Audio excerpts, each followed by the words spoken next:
ನೋಡಿ, ಇವತ್ತು ಈ ವಿಚಾರವನ್ನ ದಯವಿಟ್ಟು ಗಂಭೀರವಾಗಿ ನೀವು ಪರಿಗಣಿಸಲೇಬೇಕಾಗುತ್ತೆ. ನೀವು ಪರಿಗಣಿಸಲಿಲ್ಲ ಅಂದ್ರೆ ನಿಮ್ಮ ಮನೆಯಲ್ಲಿ ಆಗ್ತಕ್ಕಂಥ ಅನಾಹುತಗಳು ಬೇರೆ ಬೇರೆ ರೀತಿಯಲ್ಲಿ ನಿಮಗೆ ಕಾಣಿಸಿಕೊಳ್ತವೆ. ನೋಡಿ, ಒಂದು ಹೇಳ್ತೀನಿ ನೋಡಿ, ಈ ಮೂರು ವಿಗ್ರಹಗಳನ್ನ ನಿಮ್ಮ ಮನೆಯ ಪೂಜೆಯ ಕೋಣೆಯಲ್ಲಿ ದಯವಿಟ್ಟು ಇಡಬೇಡಿ.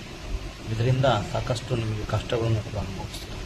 ನೋಡಿ, ಯಾವ್ಯಾವ ವಿಗ್ರಹಗಳು ಕೂಡ ಅಂತ ಹೇಳ್ತೀನಿ ನಾನು. ನೋಡಿ, ಅದನ್ನ ಹೇಳೋದಕ್ಕಿಂತ ಮುಂಚಿತವಾಗಿ ನನ್ನ ಇನ್ಸ್ಟಾಗ್ರಾಮ್ ಅಕೌಂಟ್ ಪೇಜನ್ನು ಫಾಲೋ ಮಾಡಿ, ಹಾಗೂ ನನ್ನ ಯೂಟ್ಯೂಬ್ ಅಕೌಂಟನ್ನು ಕೂಡ ಫಾಲೋ ಮಾಡಿ. ಓಕೆ, ನೋಡಿ, ಈ ಮೂರು ವಿಗ್ರಹಗಳನ್ನ ನಿಮ್ಮ ಮನೆಯ ದೇವರ ಕೋಣೆಯಲ್ಲಿ ಇಡೋದ್ರಿಂದ ಅಥವಾ ಪೂಜೆ ಮಾಡೋದ್ರಿಂದ ನಿಮಗೆ ಎಲ್ಲಿ ಇಲ್ಲದ ದಾರಿದ್ರ್ಯಗಳು ನಿಮಗೆ ಹೆಚ್ಚಾಗಿ ಜಾಸ್ತಿನೇ ಕಂಡುಬರ್ತವೆ. ನೋಡಿ, ಅದೊಂದು ತಿಳ್ಕೊಳ್ಳಿ.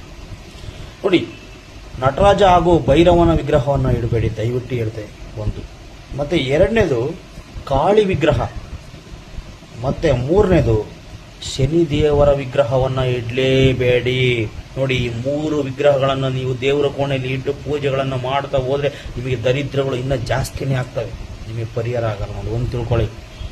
ನೋಡಿ, ಯಾವ್ಯಾವ ಮೂರು ವಿಗ್ರಹಗಳನ್ನು ಇಡಬೇಡಿ ಅಂತ ಹೇಳ್ತೀನಿ ನಾನು, ಇಲ್ಲಿ ಕೇಳಿಸ್ಕೊಳ್ಳಿ. ನಟರಾಜ ಹಾಗೂ ಭೈರವನ ವಿಗ್ರಹವನ್ನು ಇಡಬೇಡಿ, ಹಾಗೂ ಕಾಳಿ ವಿಗ್ರಹವನ್ನು ಇಡಬೇಡಿ, ಹಾಗೂ ಮತ್ತೆ ಶನಿ ದೇವನ ವಿಗ್ರಹವನ್ನು ದಯವಿಟ್ಟು ಇಡಬೇಡಿ, ಹಾಗೂ ಯಾವುದಾದ್ರೂ ತುಂಡಾದ ವಿಗ್ರಹಗಳನ್ನು ಕೂಡ ಇಟ್ಟು ಪೂಜೆ ಮಾಡಬೇಡಿ. ಇದರಿಂದ ಮಾಡಿದ್ದೇ ಆದರೆ ನಿಮಗೆ ಎಲ್ಲಿಲ್ಲದ ದರಿದ್ರಗಳು ನಿಮಗೆ ಜಾಸ್ತಿ ಆಗ್ತಾ ಹೋಗ್ತವೆ.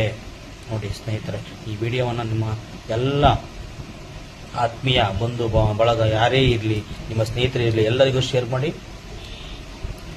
ನಮಸ್ಕಾರ ಸ್ನೇಹಿತರೆ, ಸರ್ವೇ ಜನ ಸುಖಿನೋ ಭವಂತು.